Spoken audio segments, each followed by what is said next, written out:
ঘরে স্বাস্থ্যসম্মতভাবে চুলোয় কীভাবে পাউরুটি তৈরি করবেন সেই রেসিপিটাই আজকে আমি শেয়ার করব।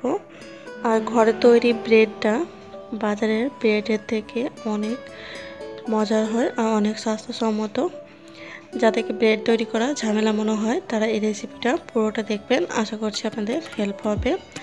আর রেসিপিটা যদি আপনাদের ভালো লেগে থাকে তো অবশ্যই লাইক করবেন এবং চ্যানেলে নতুন এসে থাকলে চ্যানেলটা সাবস্ক্রাইব করে পাশে থাকবেন।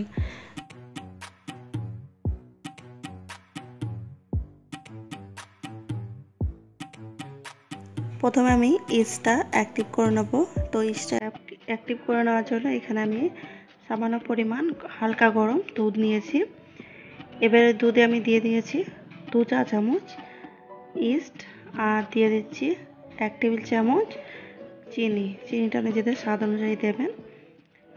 তারপরে এই ইস্টটাকে আমি অ্যাক্টিভ হওয়ার জন্য এক সাইডে রেখে দিচ্ছি 10 থেকে 15 মিনিট।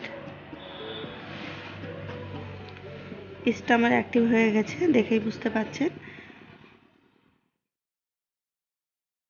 এবার এখানে আমি 500 গ্রাম ময়দা নিয়েছি, এখানে 2 কাপ ময়দা আছে। এবার এতে আমি দিয়ে দিচ্ছি হাফ চামচ লবণ আর 1 চা চামচ মতো আমি এখানে সাদা তেল দিয়ে দিচ্ছি। তেলটার ময়দাটা আমি হাতে করে একটুখানি মাখিয়ে নিচ্ছি। মাখানো হয়ে গেলে এতে দিয়ে দেবো আমি যে ইস্টটা অ্যাক্টিভ করে রেখেছিলাম সেটা পুরোটা এখানে দিয়ে দিচ্ছি। দেওয়ার পরে একবার ভালো করে মাখিয়ে নিচ্ছি। আমার আরও কিছুটা পানি প্রয়োজন আছে, তো আমি আরও কিছুটা এখানে পানি অ্যাড করব। তো আমি এখানে হালকা গরম পানি নিয়েছি কিছুটা, সেটা পুরোটা দিয়ে দিলাম। খুবই অল্প পরিমাণে পানিটা দিতে হবে। আর পানির জায়গায় আপনারা দুধও নিতে পারেন। আর ডোটাকে একদম সফট নরম ডো তৈরি করে নিতে হবে।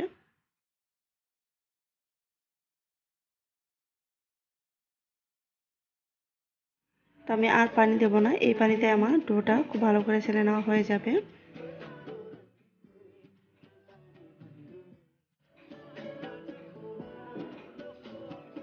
আর ডোটাকে অনেকক্ষণ সময় ধরেও ছেনে নেওয়ার কোনো প্রয়োজন নেই, 2 থেকে 3 মিনিট ধরে একটু ছেনে নিলেই হবে।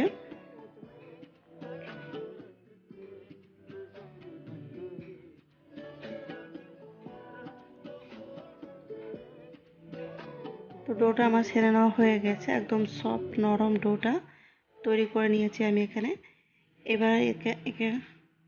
এবার এই ডোটাকে আমি সামান্য একটু তেল দিয়ে খুব ভালো করে মাখিয়ে নিয়ে আমি 1 থেকে 2 মিনিট মতো ডোটাকে খুব ভালো করে ছেনে নেব। আর তেলটা দিলে হাতে লেগে যাবে না, ময়দা মিশ্রণটা তেলটা দিয়ে ছেনে নেবেন। আর একদম নরম সফট ডো তৈরি করে নিতে হবে।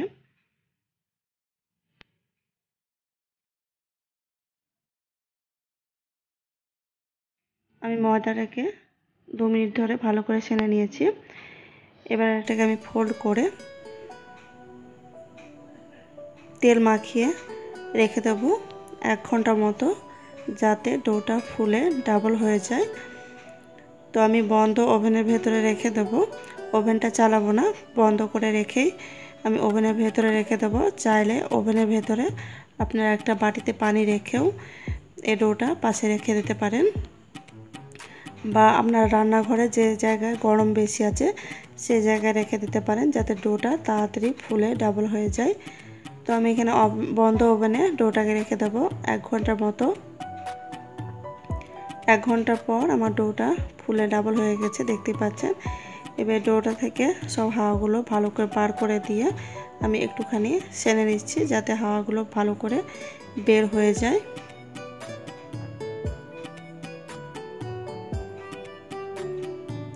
সেনে নেওয়ার পরে একটা পিঁড়িতে আমি সামান্য একটু ময়দা ছিটিয়ে নিয়েছি, আপনারা তেলও নিতে পারেন। তারপরে ওটাকে আমি একটুখানি বেলে নেব। বেলে নেওয়ার কারণ হচ্ছে আমি যে মোল্ডটায় পাউরুটিটা বেক করব সেই মোল্ডের সাইজে অনুযায়ী ব্রেডের এই ডোটাকে বেলে নিতে হবে। তো আমি মাপ করে দেখে নিচ্ছি যে ঠিক আছে কিনা। তো আমার ব্রেডের মোল্ডের সমান সমান আমি রুটিটা বেলে নিয়েছি। এবার এটাকে আমি ফোল্ড করে নেব। তো আমি যেভাবে ফোল্ড করে দেখাচ্ছি ঠিক এভাবে ফোল্ড করে নেবেন।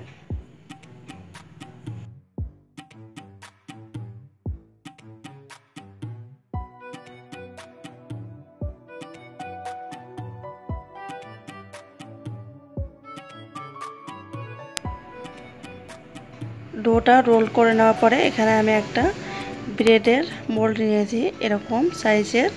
আর এই ব্রেডের মোল্ডটা আমি বাড়িতেই তৈরি করেছি, তার জন্য এরকম দেখতে। তারপরে মোল্ডের ভেতরে আমি খুব ভালো করে তেল ব্রাশ করে নিয়েছি। এবার যে ব্রেডের ডোটা আমি রেডি করে রেখেছিলাম সেটা এখানে বসিয়ে দিয়ে হাতে করে একটু চাপ দিয়ে সমান করে দিচ্ছি। এবার এই ডোটার উপরে আমি কিছুটা তেল ব্রাশ করে দিচ্ছি। তারপরে এটাকে আবারও আমি বন্ধ ওভেনের ভেতরে রেখে দেবো 30 মিনিটের জন্য, যাতে ডোটা একটু ফুলে যায়। খুব বেশি ফোলার প্রয়োজন নেই, অল্প একটু ফুলে গেলেই হবে। তো 30 মিনিট পর আমি ডোটাকে বার করে নিয়েছি, দেখতেই পাচ্ছেন কিছুটা ডোটা আমার ফুলে গেছে। এবার এই ডোটার উপরে আমি কিছুটা দুধ ব্রাশ করে দিচ্ছি। দুধের জায়গায় আপনারা ডিমের কুসুমও ব্রাশ করে দিতে পারেন। দুধটা ব্রাশ করে দিচ্ছি এর জন্য, কারণ উপরে হালকা একটু কালার যেন আসে, এর জন্য আমি সামান্য দুধ ব্রাশ করে দিচ্ছি। খুবই হালকা হাতে দুধটা ব্রাশ করে নেবেন। এরপর আমি এই ডোটাকে চুলোয় বেক করে নেব। আপনারা চাইলে ওভেনেও বেক করে নিতে পারেন। তো চুলোয় বেক করে নেওয়ার জন্য এখানে আমি একটা পাত্রে কিছুটা বালি নিয়েছি। বালির উপরে একটা স্ট্যান্ড বসিয়ে বালিটাকে আমি ঢেকে হাই আছে 5 মিনিট খুব ভালো করে গরম করে নিয়েছি।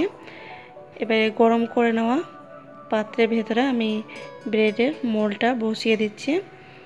দেওয়ার পরে আমি ঢাকনা লাগিয়ে প্রথমে 5 মিনিট হাই আঁচে রেখে দেব। তারপরে 5 মিনিট পর আঁচটা কমিয়ে দিয়ে কম আঁচে 30 মিনিট বেক করে নিতে হবে। মোট এই ব্রেডটাকে 35 মিনিট ধরে বেক করে নিতে হবে। প্রথমে 5 মিনিট হাই আঁচে বেক করতে হবে, তারপরে আঁচটা কমিয়ে দিয়ে 30 মিনিট কম আঁচে বেক করে নিতে হবে, যতক্ষণ না ভালো কালার আসছে। তো আমি 35 মিনিট পর ঢাকনাটা খুলে নিচ্ছি। তারপরে দেখিয়ে দিচ্ছি যে আমার ব্রেডটা কেমন হয়েছে। দেখতে পাচ্ছেন আমার ব্রেডটা ফুলে গেছে কতটা।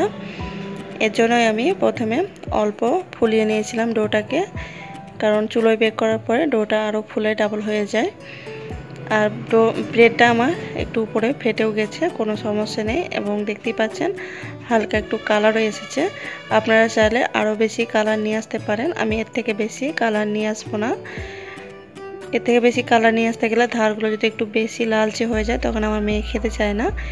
এর জন্য আমি খুবই অল্প কালার করে ব্রেডটাকে বেক করে নিয়েছি। আপনারা চাইলে আরও কালার করে নিতে পারেন।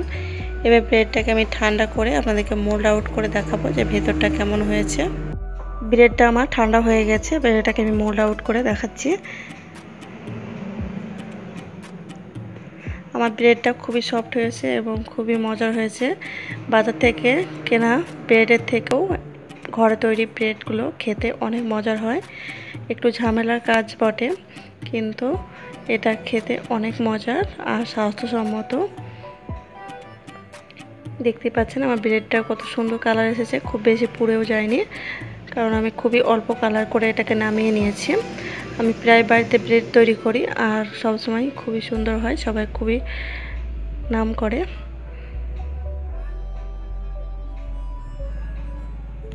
আর আমার এই ব্রেডের রেসিপি আপনাদের কেমন লাগলো অবশ্যই আমাকে কমেন্ট করে জানাবেন। ভালো লাগলে লাইক করবেন এবং চ্যানেলটা সাবস্ক্রাইব করে পাশে থাকবেন।